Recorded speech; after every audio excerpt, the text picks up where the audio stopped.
Alors mettre en page, oui, mais pour quelle utilisation? On peut imaginer que si on fabrique du magazine, de la newsletter ou des flyers à vocation digitale, à vocation web ou éventuellement à vocation d'impression, se posera à un moment donné la question de la finalité de production et surtout sur quel type de support je vais décider de diffuser mon document.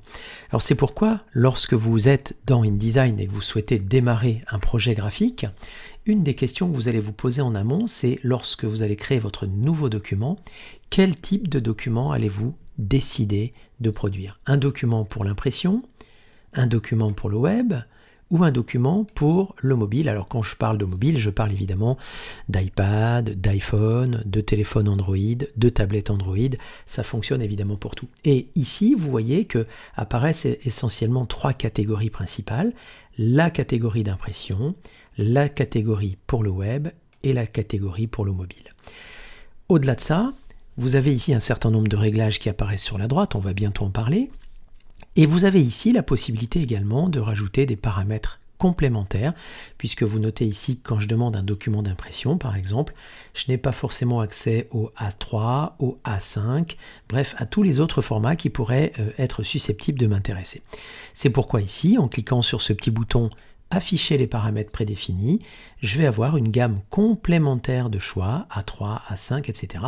Et quoi qu'il arrive, de toute façon, vous pourrez toujours intervenir ponctuellement et manuellement sur les réglages qui apparaissent à côté.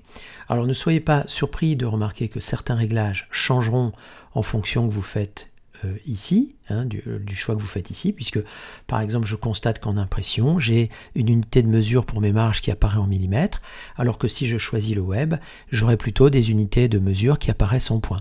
Donc ça fait partie du jeu.